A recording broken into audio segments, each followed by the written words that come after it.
Hello my दोस्तों, आपके अपने YouTube channel CMC online classes में बहुत बहुत स्वागत करता हूं।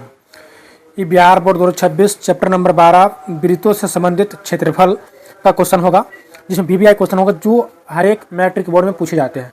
2026 में भी पूछे जाएंगे, इसलिए आपसे रिक्वेस्ट है कि वीडियो को शुरू से अंत तक देखें, तब आपको समझ में आएगा कि वीडियो अच्छा है या खराब है। चलिए, पहला नंबर क्वेश्चन है कि एक वृत्त की परिधि 220 सेंटीमीटर है तो वृत्त की त्रिज्या क्या होगी।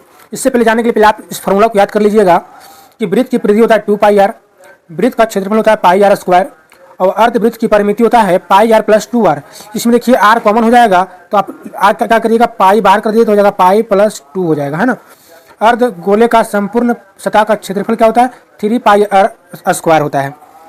इसमें क्वेश्चन क्या बोल रहा है कि परिधि आपका है 220 सेंटीमीटर, त्रिज्या का होगा। तो पहले परिधि से हम निकालेंगे, त्रिज्या निकालेंगे तो हम क्या लिखेंगे कि वृत्त की परिधि कितना दिया हुआ था 220 सेंटीमीटर। तो वृत्त की परिधि का फॉर्मूला क्या होता है आपका, होता है 2πr होता है। तो 2πr बराबर कितना हो जाएगा 220 हो जाएगा। तो 2 गुना पाई का मान हम 22/7 रखेंगे और r नहीं दिया था, r निकालना था और बराबर में 220 हो जाएगा। तो 22 रहेंगे आपका 220 हो गया और 2 से काटिएगा तो 2 × 25 10 हो जाएगा। तो r बराबर कितना निकल जाएगा 35 आ जाएगा। r बराबर कितना आ गया 35। तो आपका 35 सेंटीमीटर ऑप्शन नंबर 1 का बी हो जाएगा। दूसरा है एक वृत्त का व्यास अगर d सेंटीमीटर है तो उसकी परिधि क्या हो जाएगी। तब बताइए, जब व्यास मेरा d है, व्यास कितना दिया हुआ है आपका d, तो पहले बताइए त्रिज्या कितना हो जाएगा। त्रिज्या को हम लोग r से इंडिकेट करते हैं तो त्रिज्या क्या हो जाएगा d/2। क्या पूछ रहा है हमसे कि परिधि क्या होगी। तो बताइए वृत्त का परिधि क्या होता है। तो वृत्त का परिधि होता है आपका 2πr होता है। तो 2 हो गया, पाई हो गया, r कितना है आपका d/2। तो 2 से 2 कट गया तो क्या हो गया πd हो गया। ऑप्शन नंबर 2 का फर्स्ट ए हो जाएगा। अब सुनिए, तीसरा नंबर क्वेश्चन है कि एक वृत्ताकार खेत के मैदान की त्रिज्या 7 मीटर है, ठीक है। तो खेत का मैदान के 10 चक्कर लगाने में दूरी तय करनी है। बताइए, हमको बताइए, मान लीजिए आपका वृत्त है, यहाँ से चलना स्टार्ट किया, अब फिर पुनः वहीं आ गया तो एक चक्कर लगाया, जिसका मतलब कि एक परिधि तय किया, एक चक्कर लगाया। तो हमसे पूछ रहा है कि 10 चक्कर लगाने में दूरी कितना तय करनी होगी। तो पहले एक चक्कर क्या होता है परिधि होता है। तो हमको त्रिज्या दिया हुआ है, तो बताइए वृत्त का परिधि क्या होता है। वृत्त का परिधि होता है 2πr होता है। कितना होता है 2πr।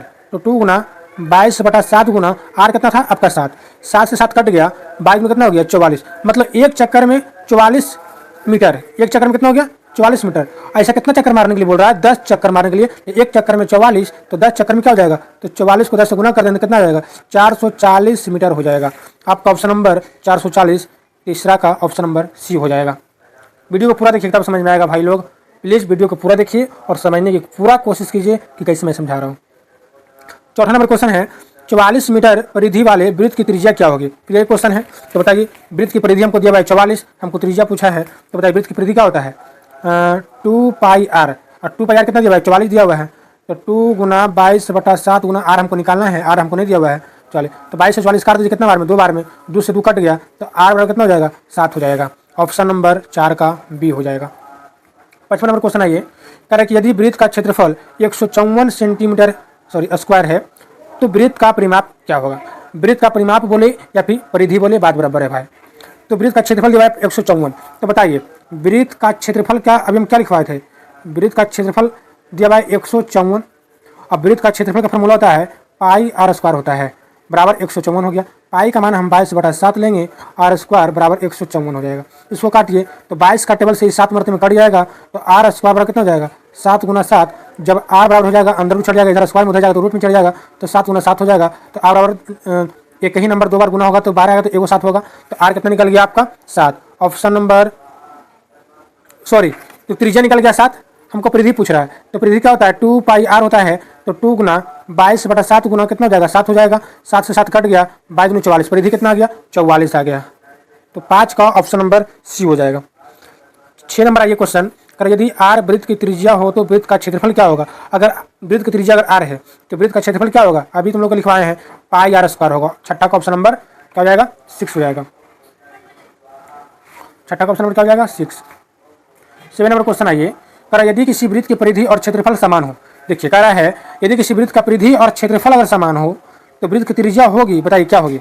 अगर मान लीजिए कि वृत्त का क्या बोल रहा है, वृत्त की परिधि, तो वृत्त की परिधि का फॉर्मूला 2 पाई आर, और वृत्त का क्षेत्रफल होता है पाई आर स्क्वायर, और दोनों क्या है, समान मतलब बराबर है। तो देखिए क्या होगा, पाई से पाई कट गया, यहाँ पर आर स्क्वायर है मतलब आर दो है, एक आर से एक आर खत्म हो गया, तो आर बार कितना हो गया, इन्हें 2 हो गया आर। तो बताइए कितना हो गया, त्रिज्या आपका 2 इकाई हो गया। कितना इकाई हो गया आपका, 2 इकाई। ऑप्शन नंबर 7 का ए हो जाएगा। 8 नंबर क्वेश्चन है, कह रहा है कि यदि वृत्त का व्यास 14 सेंटीमीटर है तो उसका क्षेत्रफल क्या होगा। देखिए वृत्त का व्यास दिया हुआ है, तो व्यास मेरा अगर 14 दिया हुआ है तो पहले त्रिज्या कितना होगा, तो व्यास का आधा त्रिज्या होता है, तो आपका आर बराबर हो जाएगा 14/2 हो जाएगा। तो आपका आर कितना आ गया, 7 आ गया। बोलो कि वृत्त का क्षेत्रफल क्या होगा। तो वृत्त का क्षेत्रफल अभी आप लोग जानते हैं कि पाई आर स्क्वायर होता है, तो पाई का मान 22/7, आर कितना है 7 का स्क्वायर मतलब 7 गुना 7 होगा, एक 7 से एक 7 कट गया, 22 गुना 7 तो कीजिए 154 आएगा। तो ऑप्शन नंबर 8 का 154 सेंटीमीटर स्क्वायर हो जाएगा, ऑप्शन नंबर ए हो जाएगा। अब बताइए क्वेश्चन नंबर 9, अर्धगोला का संपूर्ण सतह का क्षेत्रफल क्या होता है। अभी आप लोग को बोले थे कि 3 पाई आर स्क्वायर होता है। अर्धगोला का जो संपूर्ण सतह का क्षेत्रफल होता है आपका 3 पाई आर स्क्वायर होता है। क्वेश्चन नंबर 9 का ऑप्शन नंबर बी हो जाएगा। चलिए क्वेश्चन नंबर 10 में चलते हैं। घड़ी की घंटे वाली सुई, देखिए याद इसको गौर से सुनिएगा कि घड़ी की घंटे वाली सुई द्वारा 1 घंटे में तय किया गया कोण कितना होगा। बताइए 1 घंटे में घड़ी द्वारा कितना डिग्री का कोण बनाएगा। तो आप जान लीजिए कि जब घड़ी अगर है, अगर 12 पर है, इधर आपका 3 है, ये आपका 6 है, ये आपका 9 है। जब 12 घंटा का है तो 12 घंटा में लोग एक चक्कर लगाया, एक चक्कर अगर एक चक्कर लगाएगा तो 12 घंटा कवर करेगा। तो एक चक्कर में आपका 360 डिग्री का कोण बनता है। इसका मतलब 12 घंटा में 360 डिग्री कोण बन रहा है। तो 12 घंटा में एक चक्कर लगाया तो 12 घंटा बराबर 360 हो जाएगा। तो एक में कितना हो जाएगा, 360/12 की काटिएगा तो आपका 30 डिग्री हो जाएगा। तो हर एक घंटा में आपका 30 डिग्री का कोण बनेगा। आई होप आप इस वीडियो को पूरा देखे होंगे। अगर वीडियो अच्छा लगा होगा तो लाइक, शेयर और एक कमेंट करके बताइएगा अपने भाई को कि हम किस तरह से आपको समझाएं। अगर अच्छा लगा होगा तो बस चैनल को सब्सक्राइब कीजिए और वीडियो को लाइक कीजिए। Okay bye, take care. फिर मिलते हैं नेक्स्ट वीडियो में, तब तक के लिए जय हिंद।